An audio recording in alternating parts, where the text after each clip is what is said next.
Good morning everyone. আগের ব্লগে আমি তোমাদেরকে বলেছিলাম যে এই জিরা ওয়াটারটা আমি কিভাবে বানাই সেটা তোমাদের সাথে শেয়ার করব। এই কাপটার মধ্যে আমি পুরো জল ভরে তার মধ্যে জিরেগুলোকে সোক করে রেখেছিলাম ওভারনাইট। এখন আমি এটাকে প্রসেসিং করব। এটা বানানো এমন কিছুই না, একটা বাটির মধ্যে এই জলটা দিয়ে দিতে হবে, তারপর ফুটতে দিতে হবে। আর যতক্ষণ না হাফ কাপ হয়ে যাচ্ছে, মানে এটার অর্ধেক হয়ে যাচ্ছে, ততক্ষণ ফুটতে দিতে হবে। সেই ফাঁকে আমি একটু পরিয়েও নিলাম আমার স্টুডেন্টকে। তারপর এসে দেখি যে জলটা একদম ফুটে প্রায় হাফ কাপ হয়েই এসছে। এই তো হয়ে গেল। তারপর এটাকে ছেঁকে জলটা খেয়ে নিতে হবে। জিরা ওয়াটার খাওয়ার ঠিক আধ ঘন্টা পরে আমি গ্রিন টি খাই ফুটন্ত জলে।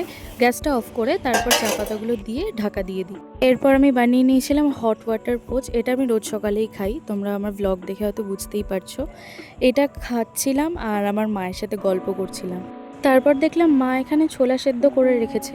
তো মা বললো যে এটা একটু ছোলার চাট বানাতে। আমি চলে গেলাম ছোলার চাট বানাতে। কড়াইতে অল্প একটু রিফাইন অয়েল দিয়ে, তোমরা অলিভ অয়েলও ইউজ করতে পারো, দিয়ে দেবো পেঁয়াজ কুচি, কাঁচা লঙ্কা কুচি, গোলমরিচের গুঁড়ো, আর একটু দিয়ে দেবো জিরের গুঁড়ো। আর এটা বেশিক্ষণ ভাজবে না, অল্প ভেজেই কিন্তু তুলে নেবে। আর লাস্টে একটু লেবু মিশিয়ে দেবে। আজকে তেমন কোনো কাজ ছিল না, তাই ভাবলাম একটু পেডিকিওর করা যাক বাড়িতেই। একটু লিকুইড ওয়াটার নিয়েছিলাম 1 বালতি, তার মধ্যে দিয়েছিলাম নর্মাল সল্ট, আর দিয়ে নিয়েছিলাম আমি যে বডি ওয়াশ রোজ ইউজ করি সেটা। একটু লেবু চিপে দিয়েছিলাম, সেটাকে ভালো করে মিশিয়ে এরকম একটা ব্রাশ দিয়ে আমি প্রথমে পাটাকে পরিষ্কার করে নিলাম।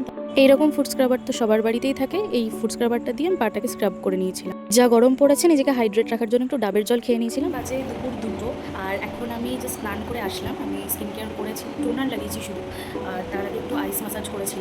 আর এখন আমি ময়শ্চারাইজার ইউজ করিনি, ময়শ্চারাইজারটা আমি পরে ইউজ করব। তারপর লাঞ্চ করে রেস্ট নিয়ে চলে গেছিলাম পড়াতে। বাড়ি চলে এসেছি, আর আমার বিকেলবেলায় আর সন্ধ্যাবেলায় দুটো পড়ানো ছিল, সেই দুটো পড়ানো কমপ্লিট করে আমি বাড়ি চলে এসেছি। এখন বাড়িতে যে ব্যাচটা থাকে সেই ব্যাচটাই পড়াচ্ছিলাম। আর এখন আমার মনে হলো যে একটা শ্যুট করা উচিত। শ্যুটটা হচ্ছে দুর্গাপুজো মেকআপ নিয়ে একটা শ্যুট করবো। চলো স্টার্ট করা যায়। আমার প্ল্যানে একটু চেঞ্জ এসেছে, কারণ এখন আমি বাইরে, কারণ আমাকে আমার মনা ডেকেছে। অ্যাকচুয়ালি সে বানিয়েছে চকলেট ব্রাউনি, আর সেটা টেস্ট করার জন্য এখন আমাকে ডাকছে, তো আমি এখন চলে তো যাচ্ছি। আমার মনা এখন বানিয়েছি বড়লোকি খাবার। আমি এখন খেতে এসেছি বড়লোকি। আরে তো তুমি চকলেট ব্রাউনি বানিয়েছো, এটা বড়লোকি খাবার না তো কি? এইরকম অবস্থায় তাই বলে তো কি হয়েছে, সবাই দেখবে না তুমি কত কাজ করো বাড়িতে? বাবা, বহুমুখী প্রতিভা সম্পন্ন মানুষ। এই কি করছে আরো ট্যালেন্ট দেখাই, এই যে না, সত্যি কথা, এগুলো সব কিন্তু হ্যান্ডমেড। আমাদের এই দিদি বানিয়েছেন। ও মাই গড, ওয়াও, সো টেম্পটিং। তো আমি এখন টেস্ট করতে চলেছি ব্রাউন। ঠিক আছে, লেটস ট্রাই। দারুণ হয়েছে, দারুণ হয়েছে, কি সফট, ইয়ামি। ব্রাউনি খেয়ে পেট পুজো করে তাড়াতাড়ি বাড়ি চলে এসেছিলাম, কারণ আমি শ্যুটে বসবো, আমি এটা ভেবে রেখেছিলাম তাই জন্য। আর এই হচ্ছে গরিবের সেট আপ। এটা হচ্ছে আমার ট্রাইপড। আমার বড় ট্রাইপডটা একটু খারাপ আছে, ওটাকে ঠিক করতে হবে, তো সেই জন্য আমি দুটো এখানে বক্স দিয়েছি। এটা ক্লিপ বক্স, আর এর ভিতরে আমার ক্লাচার্স থাকে। এই সমস্ত বক্সের উপরে আমি এটাকে রেখেছি। এখন বাজে রাত 12:30, আর আমার মেকআপ কমপ্লিট। মেকআপ করে ভিডিও বানিয়ে রিলও করে নিয়েছি। অ্যান্ড এই মেকআপ লুকটা আসছে তোমাদের খুব তাড়াতাড়ি আমার চ্যানেলে আসছে। তো এখন আমি যেটা করবো সেটা হচ্ছে মেকআপটা আমি রিমুভ করবো, আর তারপর স্কিন কেয়ার করবো, তখন ঘুমিয়ে পড়বো।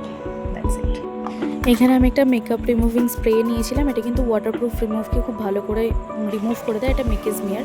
তারপর ফেস ওয়াশ দিয়ে ভালো করে ফেসটাকে ক্লিন করে তারপর টোনার ইউজ করেছিলাম, আর ময়শ্চারাইজার ইউজ করেছিলাম। আর এটা হচ্ছে আমার ঘুমাতে যাওয়ার আগের লুক। আমি স্কিন কেয়ার কিন্তু প্রপারলি করে তারপরেই ঘুমাই।